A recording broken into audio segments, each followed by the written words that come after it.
नमस्कार दोस्तों, स्वागत है आपका अपने यूट्यूब चैनल पर। दोस्तों उम्मीद आप स्वस्थ होंगे, मस्त होंगे, अपने पढ़ाई में व्यस्त होंगे। दोस्तों जैसा कि आप लोग को पता है, कैंसिल हुए बीएसएससी एग्ज़ाम जो है आपको 5 मार्च को होने वाला है। एडमिट कार्ड भी जारी कर दिया गया है। उम्मीद है आप डाउनलोड कर लिए होंगे, सेंटर देखकर सुनिश्चित हो गए होंगे। तो इसी बचे हुए समय में जो है शेष जो जितना समय रह गया है उसमें आप जितना ज़्यादा रिवीजन कीजिएगा उतना आपके लिए बेनिफिट होगा। तो ज़्यादा ज़्यादा रिवीजन कीजिए ताकि आप अच्छा से अच्छा स्कोर कर सकें और अपना सीट सुनिश्चित कर सकें। इसी को ध्यान में रखते हुए हम प्रत्येक दिन 2 से 3 वीडियो, जितना वीडियो बना पा रहे हैं या फिर जब भी बनकर तैयार हो जा रहा है तो अपलोड कर दिया जा रहा है। तो इसका नोटिफिकेशन आपको आसानी से मिल सके, इसके लिए आप हमारे चैनल को सब्सक्राइब करके घंटी दबा लीजिए और ऑल नोटिफिकेशन सेलेक्ट कर लीजिए ताकि जब भी वीडियो अपलोड किया जाए तो उसका नोटिफिकेशन सबसे पहले आप तक पहुँचे। और इससे पहले जो है आपको 135 से ज़्यादा भी आपको मस्ट प्रैक्टिस सेट जो है अवेलेबल कराया गया है। उसके प्लेलिस्ट का लिंक आपको डिस्क्रिप्शन में दे दिया गया, उसे जाकर जरूर देखें और इस वीडियो को शुरू से अंत तक देखें ताकि इसका फ़ायदा मिल सके। और देखिए, टेलीग्राम का लिंक जो है डिस्क्रिप्शन में दे दिया गया है, उसे भी ज्वाइन कर लें क्योंकि कभी कभी यूट्यूब नोटिफिकेशन नहीं दे पाता है, तो वहाँ से आप उसकी जानकारी ले सकते हैं। चलिए इस वीडियो को शुरू करते तो हैं। आइए दोस्तों, हम लोग सेट नंबर 3 का पहला क्वेश्चन शुरू करते हैं। पहला क्वेश्चन कहता है, बिहार के प्रमुख नदी एवं उनके उद्गम स्थल में कौन सुमेलित नहीं है? तो ये इसका सही आंसर आपको डी हो जाएगा। डी नंबर इसका सही आंसर हो जाएगा। ये गंडक नदी जो है नमपा श्रेणी नेपाल से नहीं, नेपाल से तो निकलती है पर नमपा श्रेणी से नहीं, बल्कि अन्नपूर्णा श्रेणी के मानगा मोट और कुतांग के मध्य से निकलती है गंडक नदी। तो यहाँ डी नंबर सही आंसर हो जाएगा, जो कि सुमेलित नहीं दिया गया है। बाकी ये ऊपर कोसी नदी सप्तकोशी पूर्वी नेपाल से निकलती है। सोन नदी अमरकंटक मध्य प्रदेश से निकलती है। कर्मनाशा नदी विंध्याचल की पहाड़ी से निकलती है। ये सब सही है। डी नंबर सुमेलित नहीं दिया गया था, तो डी नंबर से आंसर हो जाएगा। आगे का था रामेश्वरम, क्या है, सॉरी रामेश्वर, क्या है, रामेश्वर कुंड कहाँ स्थित है? रामेश्वर कुंड जो है यह आपको मुंगेर में स्थित, कहाँ, मुंगेर में स्थित है। ए नंबर से आंसर हो जाएगा मुंगेर, ध्यान में रखिएगा। चलिए आगे है। 3 में कहता है, टाल मिट्टी बिहार के किस क्षेत्र में नहीं पाया जाता है? कहता है कि नीचे दिए गए में से वह कौन सा क्षेत्र है जहां टाल मिट्टी बिहार में नहीं पाया जाता है? तो इसका सही आंसर आपको कैमूर, क्या है, कैमूर में टाल मिट्टी नहीं पाया जाता है। डी नंबर से आंसर हो जाएगा। बाकी पटना, बाढ़ और भागलपुर, इन तीनों जगहों पर टाल मिट्टी पाया जाता है बिहार के अंदर। तो डी नंबर से आंसर हो जाएगा कैमूर। आगे कहता है, बिहार सरकार की संबल योजना किससे संबंधित है? कहता है बिहार सरकार के द्वारा संबल योजना जो चलाया गया है, यह किससे संबंधित है? तो इसका संबंध जो है आपको दिव्यांग, क्या है, दिव्यांग जन से संबंधित है। ए नंबर इसका सही आंसर हो जाएगा, दिव्यांग जन। चलिए आगे बढ़ते हैं। आगे कहता है 5 में, महाकवि विद्यापति किस युग के कवि थे? कहता है महाकवि जो है विद्यापति, ये किस युग के कवि थे? तो ये जो थे आपको मध्यकाल के, कहाँ के, मध्यकाल के कवि थे। सी नंबर इसका सही आंसर हो जाएगा, मध्यकाल के। 5 का सी नंबर से आंसर हो जाएगा। चलिए आगे बढ़ते हैं हम लोग। 6 नंबर में कहता है, बिहार में, क्या, बिहार में जैन धर्म के प्रमुख तीर्थ स्थल में से कौन नहीं है? कहता है कि जैन धर्म का वह कौन सा प्रमुख तीर्थ स्थल है जो बिहार में नहीं है? तो बिहार में जो नहीं है ये आपको कौन, कदम कुआं पटना, ये जैन धर्म से संबंधित नहीं है। डी नंबर से आंसर हो जाएगा। बाकी ये आपको गुनावजी, नवादा, लछुआर, जमुई और आरा भोजपुर, ये तीनों जैन धर्म से संबंधित है, लेकिन ये अगम कुआं पटना जो है जैन धर्म से संबंधित नहीं है। तो डी नंबर यहाँ से आंसर हो जाएगा। आगे कहता है, बिहार में किस जिला का जनसंख्या घनत्व सर्वाधिक है? बिहार का वह कौन सा जिला है जिसका जनसंख्या घनत्व सर्वाधिक है? तो इसका सही आंसर आप शिवहर हो जाएगा। क्या हो, शिवहर इसका सही आंसर हो जाएगा, शिवहर। बी नंबर इसका सही आंसर हो जाएगा। शिवहर का जनसंख्या घनत्व जो है आपको 1880, कितना, 1880 वर्ग किलोमीटर है। ध्यान रखिएगा, सबसे अधिक जनसंख्या घनत्व यहीं का है, शिवहर का ही है, ध्यान रखिएगा। और सबसे कम कैमूर का है, मात्र 488 प्रति किलोमीटर व्यक्ति है, ध्यान रखिएगा। चलिए आगे बढ़ते हैं। यहाँ 7 का बी नंबर से आंसर हो गया, शिवहर। चलिए 8 में कहता है, मानस राष्ट्रीय उद्यान किस राज्य में स्थित है? मानस राष्ट्रीय उद्यान जो है ये किस राज्य में स्थित है? तो यह आपको असम में स्थित है। कहाँ, असम में स्थित है। सी नंबर से आंसर हो जाएगा, असम। 9 में कहता है, उपराष्ट्रपति का नाम बताएं जो संसद में एक बिल वापस करने के लिए राष्ट्रपति की शक्ति का उपयोग करने वाले पहले व्यक्ति थे। तो इसका सही आंसर आपको हो जाएगा ज्ञानी जेल सिंह। कौन, ज्ञानी जेल सिंह। बी नंबर इसका सही आंसर हो जाएगा। चलिए आगे है। सॉरी दोस्तों, आगे कहता किस उद्देश्य के लिए नीति आयोग द्वारा का गठन किया जाता। कहता किस उद्देश्य से नीति आयोग, सॉरी क्या है, किस उद्देश्य के लिए नीति आयोग द्वारा गठन किया गया है। तो इसका सही आंसर आपको हो जाएगा राज्य शासनों की प्रशासनिक विकास और कानूनी संरचना को सुव्यवस्थित करने के लिए। सी नंबर से आंसर हो जाएगा। चलिए 11 में कहता है 11 में कहता है दोस्तों, राष्ट्रीय विकास परिषद के बारे में सही उत्तर की पहचान कीजिए। कहता राष्ट्रीय विकास परिषद के बारे में सही उत्तर जो है उसके उनका पहचान करना है। तो इसका सही आंसर हो जाएगा आपको ए नंबर। इसे 1952 में गठित किया गया था। ए नंबर से आंसर हो जाएगा, बाकी सब गलत दिया गया है, ध्यान रखिएगा। आगे कहता है पेनिसुलर पठार की सर्वोच्च चोटी अनुई मुड्डी निम्नलिखित में से किस पहाड़ी पर स्थित है। तो ये जो स्थित है आपको अन्नामलाई पहाड़ी में पर स्थित है। ए नंबर से आंसर हो जाएगा। तो चलिए अब हम लोग आगे बढ़ते हैं। दोस्तों इस वीडियो को अगर अभी तक लाइक नहीं किया तो लाइक कर दीजिए, शेयर कीजिए और मैक्सिमम लोगों तक शेयर कीजिए ताकि ये मैक्सिमम लोगों तक पहुंच सके और इसका फायदा मैक्सिमम लोग उठा सके। तो चलिए हम लोग आगे बढ़ते हैं। 13 कथा भारत में एशियाई चीता की भारत में जो है एशियाई चीता को किस वर्ष विलुप्त घोषित किया गया था। तो ये जो घोषित किया गया था आपको 1952 में घोषित किया गया था। कब? 1952 में। बी नंबर इसका आंसर हो जाएगा 1952। आगे का था प्रसिद्ध जुलू जनजाति किस देश से संबंधित है। जुलू जनजाति जो है ये किस देश से संबंधित है। तो इसका संबंध आपको दक्षिण अफ्रीका से, कहाँ से? दक्षिण अफ्रीका से इसका संबंध है। डी नंबर इसका आंसर होगा दक्षिण अफ्रीका। 15 में कहता है किन्हें भारतीय अंतरिक्ष कार्यक्रम का जनक माना जाता है। भारत में अंतरिक्ष कार्यक्रम का जनक किन्हें माना जाता है। तो ये माना जाता है विक्रम साराभाई को। किसे? विक्रम साराभाई को। ए नंबर से आंसर हो जाएगा विक्रम साराभाई। चलिए आगे बढ़ते हैं। 16 में कहता है कि मैकाल रेंज की अमरकंटक पहाड़ी से उत्पन्न होने वाली नदियों के नाम बताएं। कहता कि मैकाल रेंज जो है कि अमरकंटक पहाड़ी से उत्पन्न होने वाली नदियों की नाम क्या है। तो इसका सही जो होगा आंसर आपको नर्मदा और सोन, क्या नर्मदा और सोन हो जाएगा। ए नंबर से आंसर हो जाएगा। 17 में कहता निम्नलिखित में से कौन सा आरक्षित जीव मंडल सबसे अधिक ऊंचाई पर स्थित है। सर्वाधिक ऊंचाई पर स्थित आरक्षित जीव मंडल कौन सा है। तो इसका सही आंसर आपको हो जाएगा खांगचेंद जोग। सी नंबर इसका सही आंसर हो जाएगा खांगचेन दंगोज, क्या है? दगोजा। चलिए सी नंबर यहाँ से आंसर हो जाएगा। आगे कहता है, सॉरी दोस्तों इसका जो है तो प्रोनाउंसिएशन क्या होता है? खांगचेन, क्या है? खांगचेन द जोगा, ध्यान रखिएगा। आगे कहता है विजय, क्या है? विजय अमृतराज इससे संबंधित है। विजय अमृतराज जो है इसका संबंध किससे है। तो इसका संबंध आपको टेनिस से। किससे? टेनिस से। डी नंबर इसका सही आंसर हो जाएगा टेनिस से। चलिए 19 में देखते हैं। 19 में कहता है पंचायती राज का मुख्य उद्देश्य क्या है। पंचायती राज जो है इसका मुख्य उद्देश्य क्या है। तो इसका मुख्य उद्देश्य है लोगों को विकासमूलक प्रशासन में भागीदारी के योग्य बनाना। डी नंबर इसका सही आंसर हो जाएगा। 21 में कहता है भारत के वे राज्य कौन कौन से हैं जो अपनी सीमा गोवा राज्य के साथ साझा करता है। कहता है कि भारत की वो कौन सी राज्य हैं जो अपनी सीमा गोवा राज्य के साथ साझा करता है। तो इसका सही आंसर हो जाएगा कर्नाटक और महाराष्ट्र। क्या होगा? कर्नाटक और महाराष्ट्र। ए नंबर से आंसर हो जाएगा। दिए गए ऑप्शन में कर्नाटक और महाराष्ट्र ही दो राज्य ऐसे हैं जिसकी सीमा गोवा के साथ साझा होती है। ए नंबर से आंसर हो जाएगा। चलिए आगे है। आगे का था 21 में भारत के संविधान में मूलतः डैश भाग समाविष्ट हैं। कहता भारत के संविधान जो है इसमें मूलतः कितने भाग समाविष्ट हैं। तो इसका सही आंसर हो जाएगा 22 भाग। कितना? 22 भाग। सी नंबर से आंसर हो जाएगा 22 भाग। आगे कहता किस शहर को अरब सागर की रानी कहा जाता है। कहता वह कौन सा शहर है जिसे अरब सागर की रानी कहा जाता है। तो ये शहर आपको कोची है। कौन? कोची शहर को अरब सागर की रानी कहा जाता है। डी नंबर से आंसर हो जाएगा 22 का डी।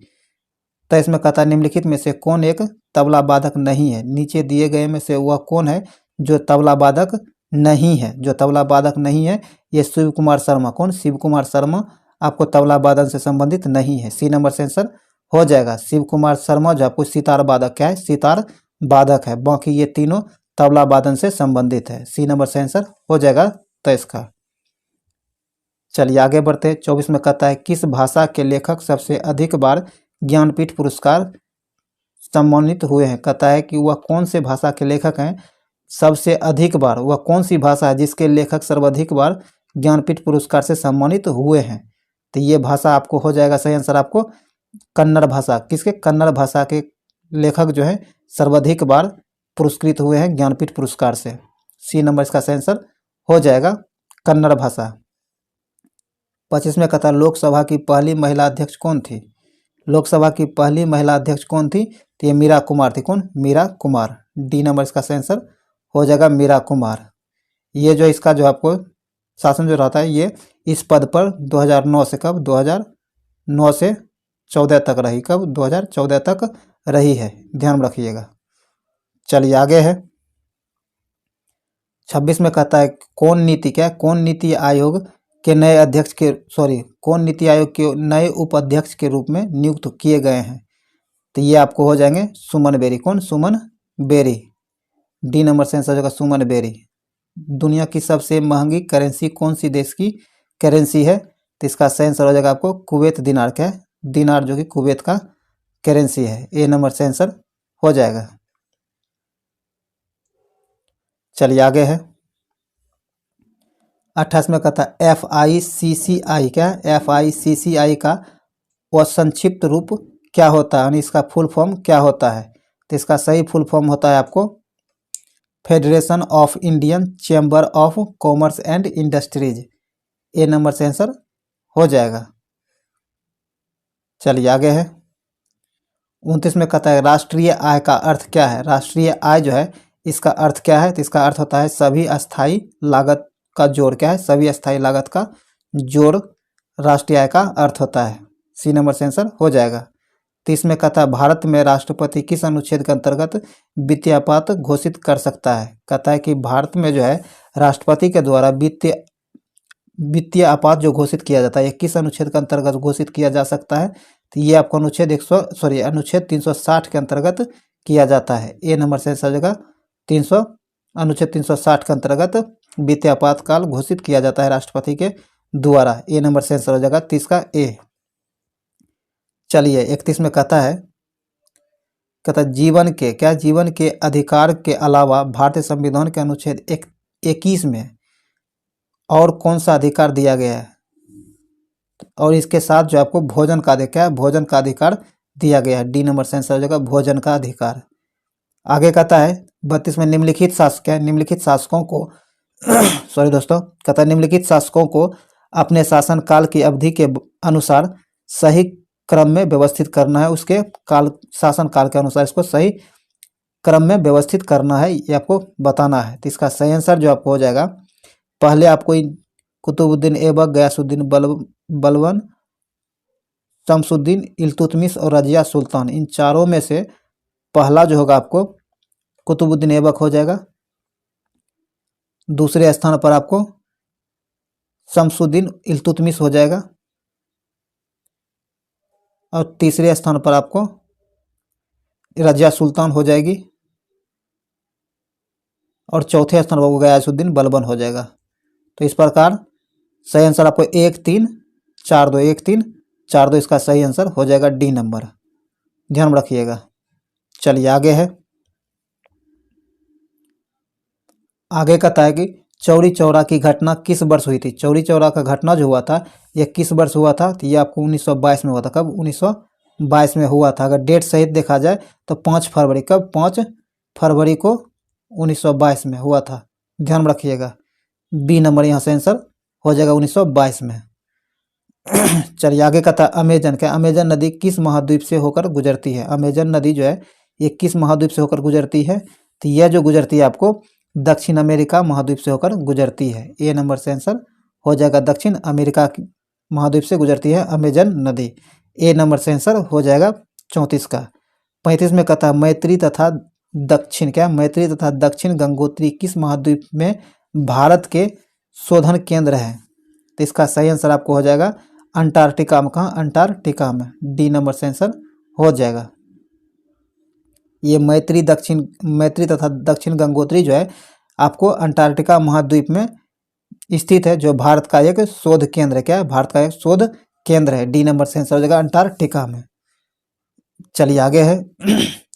आगे कहता है दोस्तों, निम्नलिखित में से कौन सा एक स्थलीय आवास का उदाहरण नहीं है? कहता नीचे दिए गए में से वह कौन है जो स्थलीय आवास का उदाहरण नहीं है?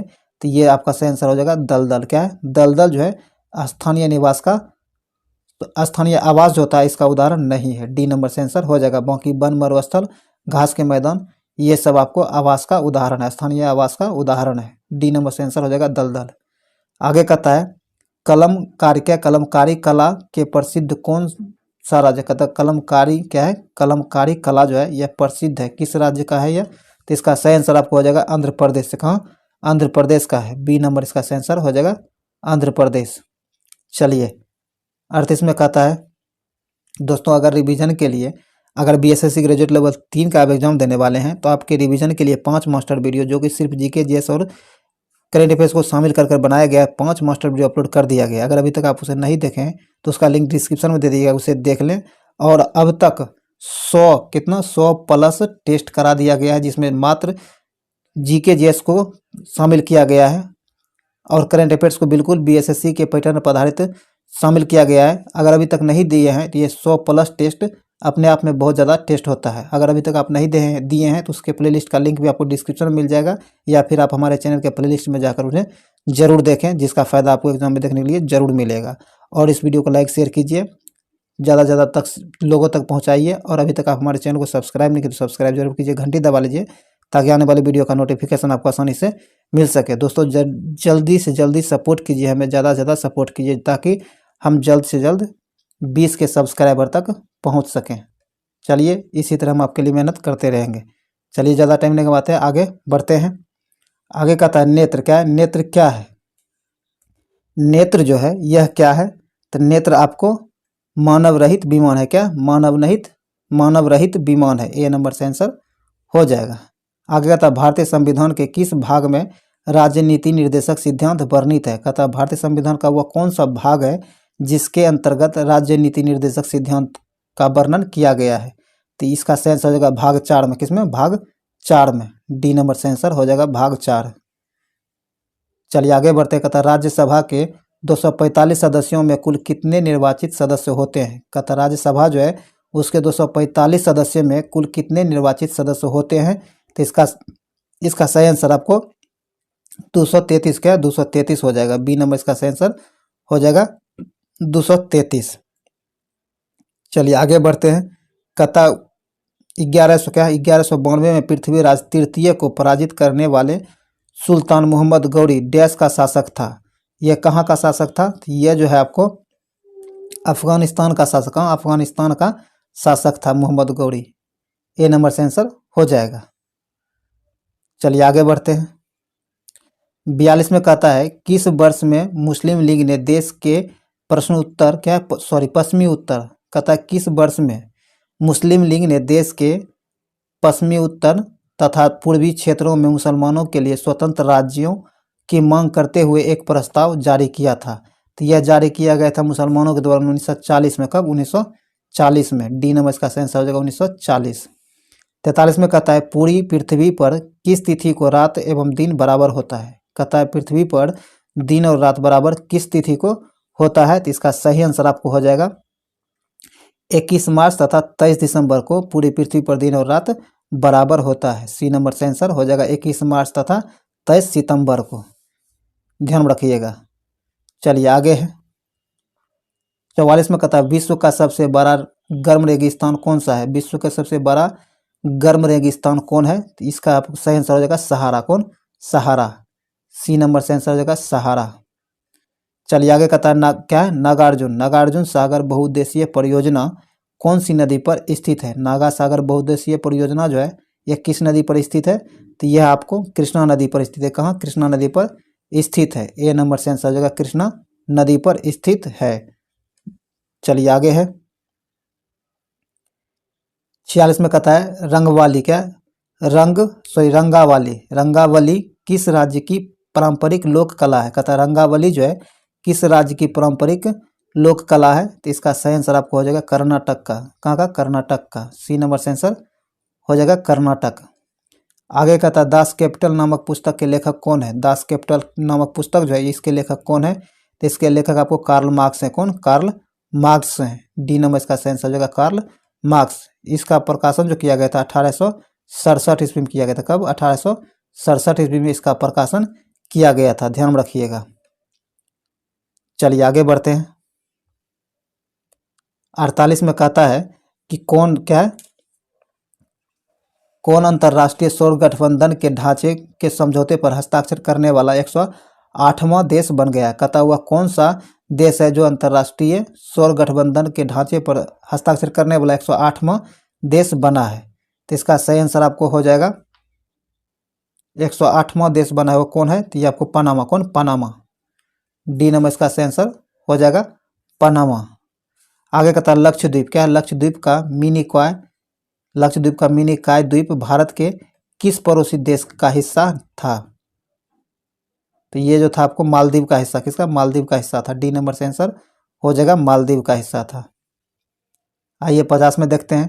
कहता है निम्नलिखित में से कौन सा कार्य क्या है? निम्नलिखित में से कौन सा कार्य NBFC द्वारा नहीं किया जा सकता है? तो ये कार्य जो है आपको मांग पर आधारित जमा स्वीकार करना, इसका कार्य नहीं होता है। डी नंबर से आंसर हो जाएगा। चलिए आगे बढ़ते हैं। 51 में कहता है निम्नलिखित में से किस समूह का गलत जीवों द्वारा प्रतिनिधित्व किया जाता है? तो 51 का सही आंसर आपको हो जाएगा एम्फीबिया, टोडा, सेलामेंडर, गिरगिट। सी नंबर इसका सही आंसर हो जाएगा। 52 में कहता है निम्नलिखित में से किस मांसपेशी में दिए गए मानदंड पाए जाते हैं? कहता है कि निम्नलिखित में से किस मांसपेशी में दिए गए मानदंड पाए जाते हैं? और ये मानदंड क्या है? स्पिंडल आकार। क्या है? स्पिंडल आकार, बिना किसी सीमा और एकल नाभिक। ये जो आपको मानदंड है किस में नहीं इसमें ये जो मानदंड किस में पाया जाता है? तो ये जो पाया जाता है अनैच्छिक पेशी में। किस में? अनैच्छिक पेशी में पाया जाता है। बी नंबर इसका सही आंसर हो जाएगा अनैच्छिक पेशी। चलिए 53 में कहता है मैग्नीशियम क्या है? मैग्नीशियम क्लोराइड के 0.019 ग्राम में उपस्थित मैग्नीशियम आयनों की संख्या की गणना करें, जबकि मैग्नीशियम का परमाणु द्रव्यमान आपको 24 है। तो इसका सही आंसर क्या हो जाएगा? तो ये आपको 1.20 गुना 10⁻20 हो जाएगा। सी नंबर इसका सही आंसर हो जाएगा। 54 में कहता है आनुवांशिकता की मूलभूत संरचनात्मक और कार्यात्मक इकाई निम्न में से क्या है? तो इसका सही आंसर आपको हो जाएगा जीन। क्या है? जीन। डी नंबर से आंसर हो जाएगा जीन। चलिए 54 में कहता है कार्बोहाइड्रेट क्या? कार्बोहाइड्रेट जिसे जुगाली करने वाले जो पशुओं द्वारा पचाया जा सकता है लेकिन मानव द्वारा नहीं, निम्न में से क्या है? तो इसका सही आंसर आपको हो जाएगा सेलुलोज। क्या है? सेलुलोज। सी नंबर से आंसर हो जाएगा सेलुलोज। आगे कहता है वायरस के कारण न होने वाली बीमारी पहचानिए। कहता है नीचे दिए गए बीमारियों में से वह कौन है जो वायरस के द्वारा नहीं होता है? जो नहीं होता है आंत ज्वर। क्या है? आंत ज्वर जो होता है वायरस के द्वारा नहीं होता है। ए नंबर से आंसर हो जाएगा। बाकी इन्फ्लुएंजा, एड्स और डेंगू बुखार ये तीनों वायरस के द्वारा होता है। आंत ज्वर जो होता है ये वायरस के कारण नहीं होता है। ए नंबर से आंसर हो जाएगा। चलिए 57 में है।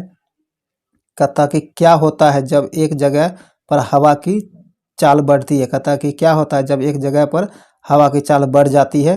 तो ऐसे कंडीशन में जो होता है उस जगह का दाब कम हो जाता है। क्या होता है? उस जगह का दाब जो होता है कम हो जाता है। जिस जगह की हवा का चाल जो बढ़ता है तो उसी जगह का दाब कम हो जाता है। डी नंबर से आंसर हो जाएगा। चलिए 58 में कहता है एक काली सतह के बारे में निम्नलिखित में से कौन सा कथन सही है? एक काली सतह के बारे में कौन सा कथन सही दिया गया है? जो सही दिया गया यह है, यह अधिक ऊष्मा ऊर्जा अवशोषित कहता है यह अधिक ऊष्मा ऊर्जा अवशोषित और अधिक ऊष्मा उत्सर्जन विकृति करती है। सी नंबर इसका सही आंसर हो जाएगा 58 का सी। चलिए आगे बढ़ते हैं। 59 में कहता है दोस्तों कि मानव कान क्या है? मानव कान डैश की ध्वनि आवृत्ति का पता नहीं लगा सकता है। तो इसका सही आंसर आपको हो जाएगा, देखिए कहता है मानव का कौन जो है यह कितने हर्ट्ज की ध्वनि की आवृत्ति का पता नहीं लगा सकता है, मानव का कौन। तो इसका सही आंसर आपको हो जाएगा 20 हर्ट्ज से कम, क्या है 20 हर्ट्ज से कम आवृत्ति वाली ध्वनि का पता मानव का कौन नहीं लगा सकता है। डी नंबर से आंसर हो जाएगा। चलिए आगे है दोस्तों, बहुत मेहनत लगता है, सपोर्ट जरूर कीजिए, अपने दोस्तों के साथ शेयर कीजिए, इसे लाइक और शेयर जरूर कीजिए ताकि ये मैक्सिमम लोगों तक पहुंच सके। चलिए आगे कहता है निम्नलिखित क्या है, निम्नलिखित प्रक्रियाओं में से कौन सी एक रासायनिक परिवर्तन के कारण नहीं होती है।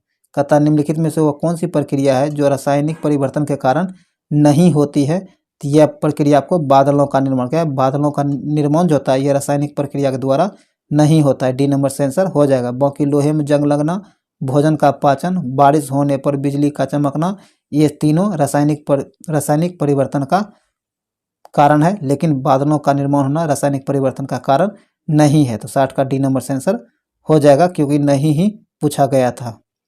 चलिए आगे है 61 में कहता है यदि 25 क्या है 25 न्यूटन और 10 न्यूटन के बल एक निकाय पर क्रमशः लंबवत ऊपर की ओर और लंबवत नीचे की ओर दिशा में कार्यरत है, तो निकाय पर कार्यरत शुद्ध बल का परिमाण क्या होगा। तो इसका परिणाम आपको सही है, इसका परिणाम जो होगा 15 न्यूटन, क्या 15 न्यूटन हो जाएगा। सी नंबर से आंसर हो जाएगा 15 न्यूटन। आगे कहता है वह गैस जो चूने के पानी को दूधिया के रंग में परिवर्तित कर देता है वह कौन सा है। तो इसका सही आंसर आपको हो जाएगा कार्बन डाइऑक्साइड, क्या है कार्बन डाइऑक्साइड। सी नंबर से आंसर हो जाएगा 62 का सी कार्बन डाइऑक्साइड। चलिए 63 में कहता है नेत्र लेंस की फोकस दूरी में वृद्धि हो जाती है। कहता है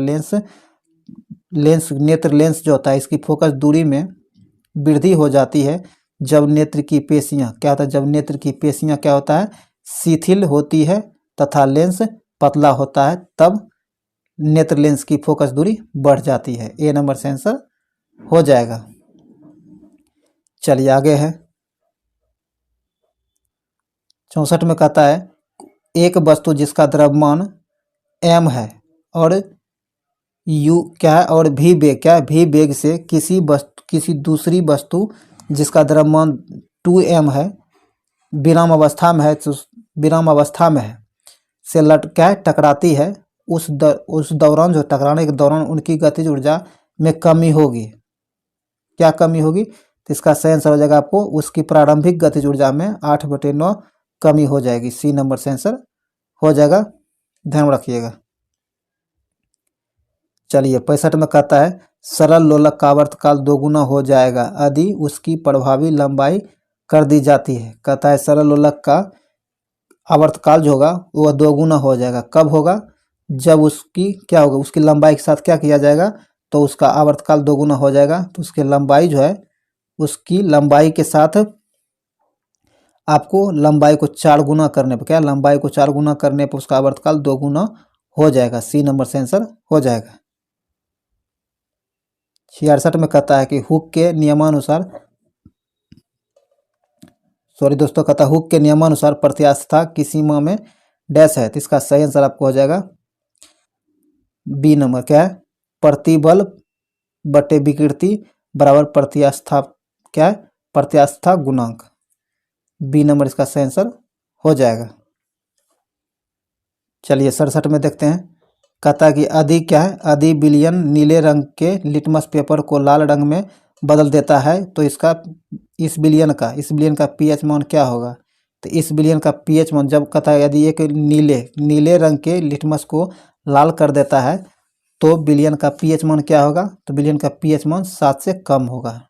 क्या होगा 7 से कम होगा। डी नंबर से आंसर हो जाएगा। चलिए 68 में देखते हैं हम लोग। कहता है संगल क्या है संगलन की गुप्त ऊष्मा होता है। संगलन जो है इसका गुप्त ऊष्मा क्या है। तो इसका सही आंसर आपको हो जाएगा ठोस गैस अवस्था में परिवर्तन के लिए गुप्त ऊष्मा। बी नंबर इसका सही आंसर, सॉरी दोस्तों, ये आपको ठोस द्रव अवस्था में परिवर्तन के लिए गुप्त ऊष्मा क्या है ठोस द्रव अवस्था में परिवर्तन के लिए गुप्त ऊष्मा। इसका सही आंसर हो जाएगा डी नंबर इसका सही आंसर हो जाएगा 68 का डी। आगे कहता है संयोजी इलेक्ट्रॉन डैश मौजूद, संयोजी इलेक्ट्रॉन जो होता है इसमें डैश मौजूद होते हैं। तो इसमें जो मौजूद होता है परमाणु की सबसे बाह्य कक्षा में, किसमें, परमाणु की सबसे बाह्य कक्षा में संयोजी इलेक्ट्रॉन मौजूद होता है। बी नंबर से आंसर हो जाएगा। चलिए आगे बढ़ते हैं। आगे कहता है ऑक्सीकरण क्या होता है। ऑक्सीकरण जो है यह क्या होता है, तो यह एक रासायनिक अभिक्रिया के दौरान पदार्थ का ऑक्सीजन ग्रहण करना ऑक्सीकरण अभिक्रिया कहलाता है। सी नंबर इसका आंसर हो जाएगा, 70 का सी। चलिए 71 में देखते हैं। कहता मेलपीघी क्या है, मेलपीघी नलिकाएं निम्न से उत्सर्जित का निष्कासन करती है। कहता कि मेलपीघी निकाय जो है नलिकाएं निम्न में से उत्सर्जित का निष्कासन करती है। ये किसका निष्कासन करती है, तो ये जो निष्कासन करती है आपको रक्त लसिका का। बी नंबर से आंसर हो जाएगा। आगे कहता वाष्पो उत्सर्जन की दर निम्न में से किसके द्वारा सबसे अधिक प्रभावित होती है। वाष्पो उत्सर्जन की दर जो होता है यह किसके कारण अधिक प्रभावित होता है, किसके द्वारा अधिक प्रभावित होता है, तो ये आर्द्रता के कारण, किसके कारण, आर्द्रता के द्वारा अधिक प्रभावित होती है। बी नंबर से आंसर हो जाएगा। चलिए 73 में देखते हैं दुग्ध उत्पादन मादा मवेशी को डैश कहते हैं। कहता है दुग्ध उत्पादन मादा मवेशी जो होता है इसे क्या कहा जाता है, तो इसे आपको दुधारू पशु, क्या है, दुधारू पशु कहा जाता है। सी नंबर से आंसर हो जाएगा दुधारू पशु। 74 में कहता है रोगजनक क्या है, रोगजनक सूक्ष्म जीवों की वृद्धि को रोकने वाला दवाओं को क्या कहा जाता है। रोगजनक रोगजनक सूक्ष्म जीवों की वृद्धि को रोकने की वाली दवा जो होता है इसे क्या कहा जाता है, इसे एंटीबायोटिक्स कहा जाता है। डी नंबर इसका आंसर हो जाएगा। चलिए आगे बढ़ते हैं। चलिए आज का 75 का क्वेश्चन लास्ट नंबर क्वेश्चन है इस सेट का। आज कहता है, इसमें कहता है 75 में वायुमंडल में तरित द्वारा किस गैस का स्थिरीकरण होता है। कहता है वायुमंडल में तरित द्वारा जो होता है किस गैस का स्थिरीकरण होता है, तो ये आपको नाइट्रोजन का स्थिरीकरण होता है। बी नंबर से आंसर हो जाएगा। दोस्तों इस टेस्ट का आखिरी क्वेश्चन जो कि 75 क्वेश्चन था जिसमें जीके जीएस को शामिल किया गया था वो समाप्त हुआ है। उम्मीद है ये वीडियो आपके लिए यूजफुल रहा होगा। अगर आपको लगता है कि ये वीडियो आपके लिए यूजफुल है, हम आपके लिए सही मेहनत कर पा रहे हैं, तो आप ज़रूर इस वीडियो को लाइक कीजिए, शेयर कीजिए, मैक्सिमम लोगों तक पहुंचाइए ताकि इसका फ़ायदा ज़्यादा लोगों तक मिल सके और हमें सपोर्ट मिल सके। अगर अभी तक आप इस चैनल को सब्सक्राइब नहीं किए तो सब्सक्राइब कर ले, घंटी दबा लें ताकि आने वाले वीडियो का नोटिफिकेशन मिल सके। तो चलिए मिलते हैं नेक्स्ट वीडियो में, तब तक के लिए जय हिंद।